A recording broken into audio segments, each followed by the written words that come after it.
Heavy is the head that has to manage all of this. Hey everyone, welcome back to my channel. We're now incentivized to buy what we already buy. Fumbling through college had me building. I also got something done on the other side. And that was right around, I would say, May, maybe, right before renewing the lease for this property. Welcome to the channel, Martha. Thank you for having me here. Oh, I was going to say, I am getting up in their names, I'll tell you what. Bills paid by other people, life was never this good. I had to step back, knowing that it's... Let me go ahead and show you again. About $117,047. $117,047 in this account. As you can see, the growth all time. I want to see if it shows any percentages. Doesn't show any percentages, but I believe last time I checked it, it was 45% return on investment. So again, $117 and $47.79.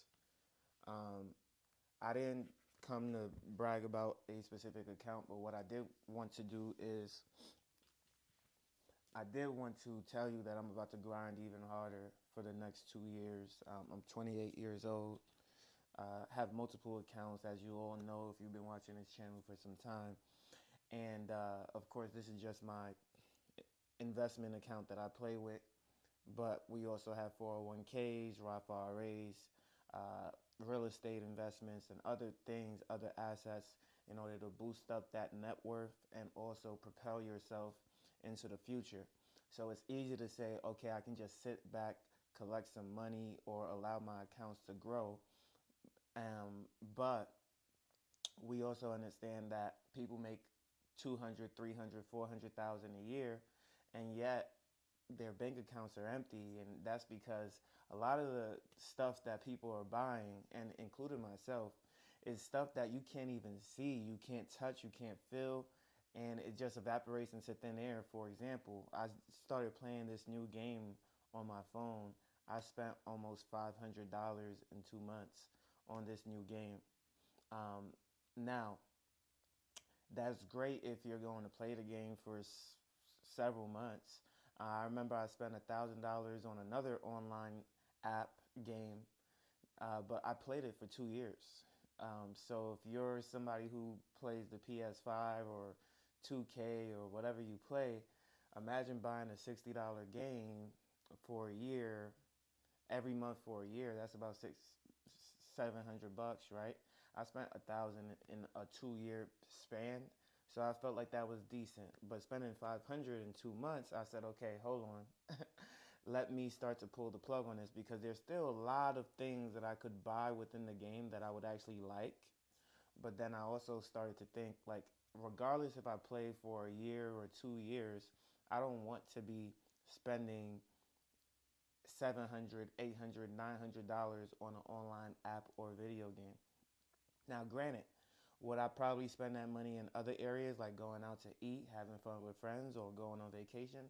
Yes, that is likely that the money will still get spent and possibly not go directly into investments. And so that's why I always talk about budgeting, because we want to still have an idea of how much money we're going to put towards certain things. So, for example, I'm going on at least 2 vacations minimum this year. I would like to go on 3 vacations this year. One is already booked for April.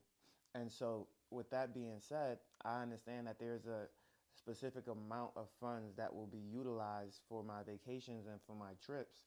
I need to also be investing heavy. I'm also saving up so I can trade in my vehicle and get a new vehicle by October.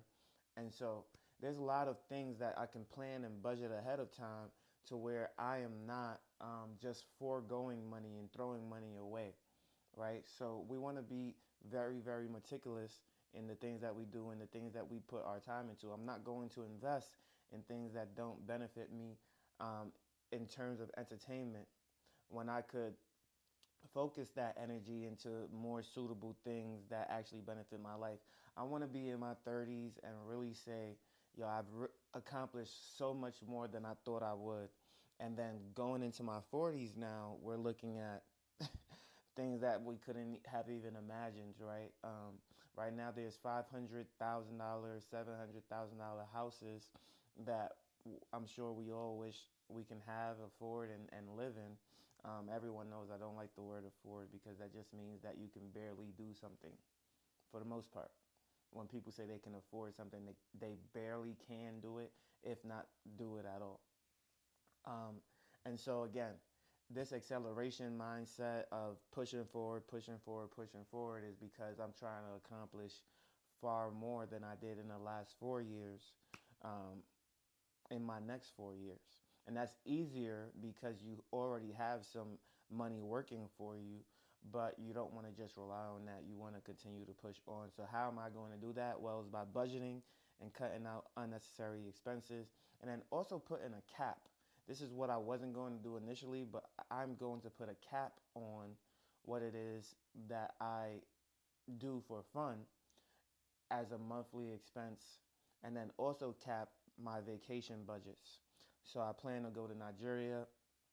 That vacation budget is going to be a lot more expensive. Maybe I do cut down my trips to 2 trips instead of 3, just because I'm going to Nigeria and I know I'm going to spend a little bit more money there.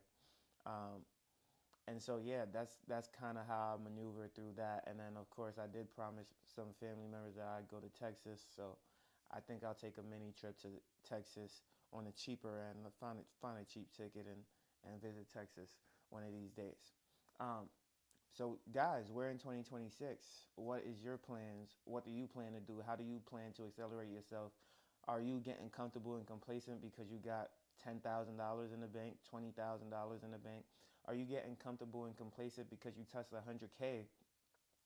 We don't get comfortable around here. We're trying to elevate, push ourselves, and break the mold, break the mindset of comfortability, because it takes being uncomfortable in order to make more money. Let me say that again. It takes being uncomfortable in order to make more money. When somebody is used to at least $1,000 in their checking account, they will make sure that they have that. If somebody is used to zero, then it takes absolutely nothing for them to be comfortable. When they see $100, it's time for them to spend it. As for me, I don't operate in that realm of thinking. I have a specific threshold for money in my checking account. As soon as that is under that, I I am super uncomfortable. Not my savings, my checking account. If my checking account is under a certain number, I am uncomfortable. And so, guys, again, it takes being uncomfortable in order to start to shatter the mold. Build that budget for 2026. Don't go over that. Put your money to work. Make sure that you're not overspending or over leveraging yourself. Don't get into unnecessary consumer debt, bad car loans, things of that nature. And then also focus on healthy relationships, not just with your family, but with your friends and all those that you invite into your life. If you like this video, make sure you leave a like, comment, and subscribe to the channel. You know I post on YouTube, Rumble, and Spotify for podcasters, and I can't wait to see you on the next one.